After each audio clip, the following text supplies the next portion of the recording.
I'm Eric Erickson with TheResurgent.com, and people have lost their ever-living minds. I am so tired of it. This weekend you had a liberal meltdown over Republican tax policy. It's not even an extraordinarily bold tax policy. It's a small tax policy. It's actually a corporate tax policy with a couple of individual items into it so they can get enough votes. But it's a corporate tax policy. It's not a huge restructuring of the tax code. It doesn't damn the poor as the left would have it. And Republicans certainly aren't going to hell for voting for a tax policy. But suddenly we're hearing a lot about Jesus from the left that wants the Christian baker to bake the cake bigot, but doesn't want you to have a tax policy that is commonsensical or competitive around the world because Jesus wouldn't want you to when they don't even know Jesus. They don't even like Jesus. Let's have Jesus's abortion policy or Jesus's gay marriage policy or a Genesis 1 version of human sexuality and mankind being made by God so you can't have transgenderism. But, oh God, no, we can't have that. But we want God's tax policy, which in the Bible would probably be a flat 10% tithe anyway. The left has lost its mind. They've gone hysterical over tax policy. Why?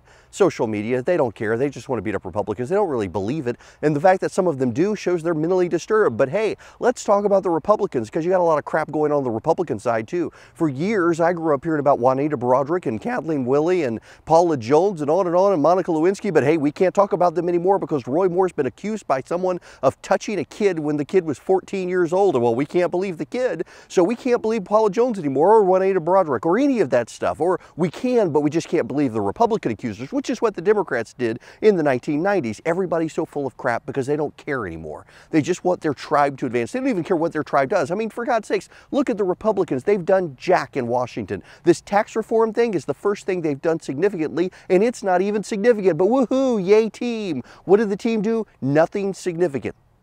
But it's the tribe, and we've got to stand for Trump, and the Democrats got to stand for Obama, although he's not there now, so I guess for Bernie, everybody's got to stand for their own team, and it doesn't matter if their team's a bunch of losers or idiots or whores or sellouts or what. It's just for the team. Count me out, people. I don't want to be on either team. I don't want to be on a team with a bunch of Republicans who look at the bad behavior of the president and say, hey, let's be like that guy, or let's pay no attention to these accusers over here because they've accused our guy. But have you heard about Juanita Broaddrick and Paula Jones? And I don't want to be on the Democratic side who hate Jesus and yet suddenly want Jesus' tax policy. They want to kill any kid they meet who's left a hospital that didn't necessarily be loved by their parents. It's just ridiculous abortion policy from the Democrats, gay marriage policy, every socially conservative value in America upended in the name of progress. You know what the tribe I want to be on? I want to be on the side of truth. And you know who truth is? Jesus. I want to be on Jesus' team. But in the real world, in regular day truth, I can get it wrong, and you and I can disagree on policy. We can even have different opinions, but by God, truth should be truth. But neither side really cares about truth anymore. Every side just wants their own policies advanced, and they don't even care if policies are advanced as long as their team is winning. I don't want to be on the same team as people like this. I want to be on a team that stands for something. And what do Republicans stand for? I was an elected Republican, for God's sakes, and I have no idea what the modern American Republican Party stands for other than they hate it, so we like it, or they like it, so we hate it. And it doesn't matter what it is. If tomorrow the Democratic Party came out for Chick-fil-A, you would see Republicans across the South burning them to the ground. I don't want to be in a herd like that, and you shouldn't either. It's not good for you. And you know why it's happening?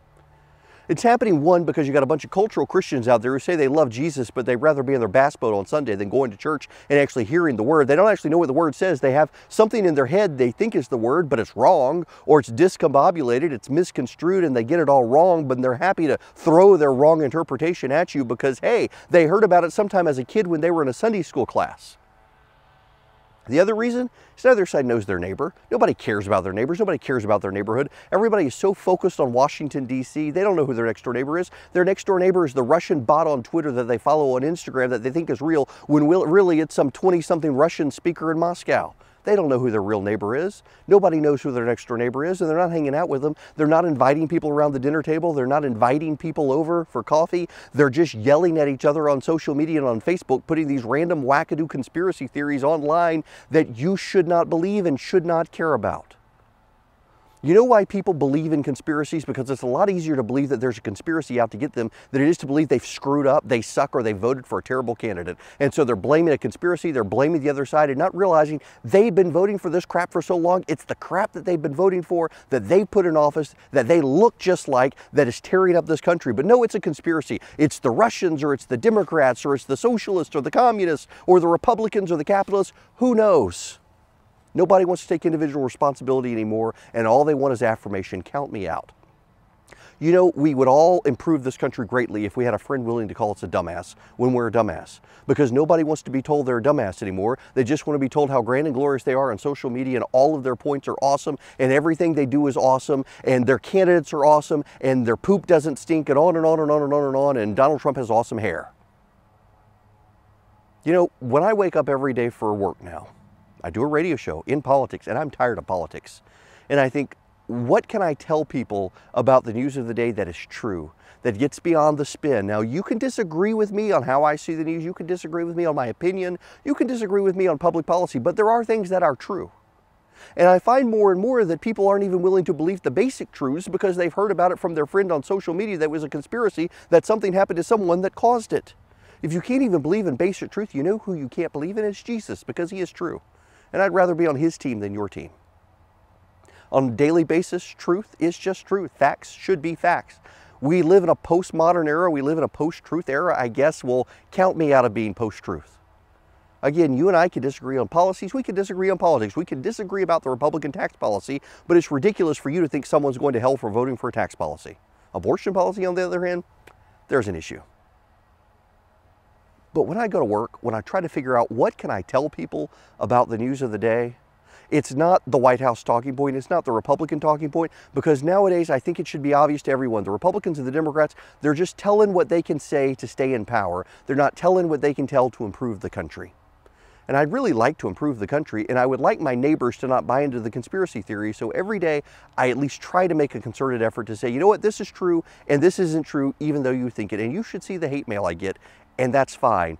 I think this is probably why I'm here now, to just call BS on both sides. There's something very cathartic about hating both sides these days and realizing neither side really has any commitment to anything other than their own self-interest. And once you realize that, you can start tuning out of politics and start tuning into your neighborhood and your friends and family, and realizing there is way more to life, and there is an eternity far more important than a Republican tax plan or Roy Moore.